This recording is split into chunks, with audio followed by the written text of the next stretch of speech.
अच्छा friends, अब ये देखिए आप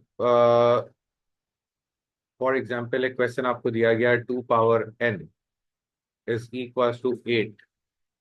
तो यहाँ से आंसर कैसे निकालेंगे आप? 2 power n is equal to 2 power 3। Answer क्या आ गया? n is equal to 3। ये उस वक्त पॉसिबल है जब बेसिस सेम हो सके। लेकिन अगर बेसिस सेम ना हो सके, फॉर एग्जाम्पल यहाँ लिखा हुआ है 2 power n is equal to 7, तो जनाब अब फिर हमें लॉग अप्लाई करना होता है। और एक स्टेप बस याद कर लें आप लोग कि अगर n आपने कैलकुलेट करना है तो आपने क्या लिखना है? Log of the right side divided by log of the base. यहां से डायरेक्टली आपके पास रिजल्ट आ जाएगा। अब आप देखिए, अगर हम कैलकुलेट करते हैं ln 7, तो चेक करते हैं ln 7 कितना आ रहा है। ln कहाँ लिखा हुआ है? Here it is ln 7। Answer आया 1.95। 1.95 divided by ln 2 divided by ln 2। ln 2 क्या है जनाब? 0.693। 0.693। दोनों को आप डिवाइड कर दीजिए। 1.95 डिवाइडेड बाय 0.693। फाइनल आंसर कितना आ गया? 2.814। 2.814। This is the final answer of n। अब इसी के अकॉर्डिंगली एक क्वेश्चन मैं सिर्फ सॉल्व कर रहा हूं यहाँ पर पास्ट पेपर का। आपकी पास्ट पेपर फाइल का क्वेश्चन नंबर 65 है। क्या लिखा हुआ है? The probability that Sue complete a sudoku puzzle correctly is 0.75। Sue attempts n sudoku puzzles. Find the least value of n for which the probability that she completes all n puzzles correctly is less than 0.06। इसको देखें किस तरीके से solve किया जाएगा। अगर एक puzzle solve करते हैं तो प्रोबेबिलिटी है 0.75। अगर दो सॉल्व करते हैं तो क्या हो जाएगा? 0.75 इंटू 0.75। अगर तीन सॉल्व करते हैं तो 0.75 into 0.75 into 0.75 and so on. अगर हम n सॉल्व करते हैं तो 0.75 n टाइम्स लिखा जाएगा।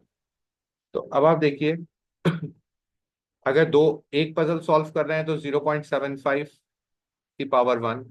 दो सॉल्व कर रहे हैं 0.75 की पावर 2। तीन सॉल्व कर रहे हैं तो 0.75 की पावर 3। इसी तरीके से अगर n पजल सॉल्व कर रहे हैं तो 0.75 की पावर n। और कहा गया अगर n पजल सॉल्व कर लें तो उसकी प्रोबेबिलिटी क्या बनेगी? Less than 0.06। It is given in the first part, less than 0.06 इसकी प्रोबेबिलिटी बनेगी। Now we have to calculate the value of n। तो n अभी जैसे मैंने आपको ऊपर लिखवाया, क्या होता है? Log of the right side 0.06 divided by log of the base ln 0.75। अब आइए n क्या हो गया? 0.06 का लॉग जरा कैलकुलेट करते हैं। ln 0.06 कितना आया? -2.81। -2.81। और ln 0.75। ln 0.75 कितना आया? 0.288 माइनस में 0.288। और याद रखिए जब माइनस से इनइक्वालिटी डिवाइड या मल्टीप्लाई होती है तो इसका साइन चेंज हो जाएगा। अब आइए, 2.81 डिवाइडेड बाय 0.288, रिजल्ट कितना आ रहा है? रिजल्ट आ रहा है जनाब 9.7। 9.8 ग्रेटर देन 9.8 पजल सॉल्व करने हैं तो देयरफॉर n की वैल्यू कितनी हो गई? 10 हो गई, क्योंकि डिस्क्रीट रैंडम वेरिएबल में होल नंबर में हम लिखते हैं। तो जनाब सिंपल सा एक फॉर्मूला, एक लॉजिक है यहाँ पर। A2 में प्रॉपरली आप लोगों के साथ ये तमाम चीजें डिस्कस की जाएंगी। फॉर एग्जाम्पल 3 की power n is equal to 5।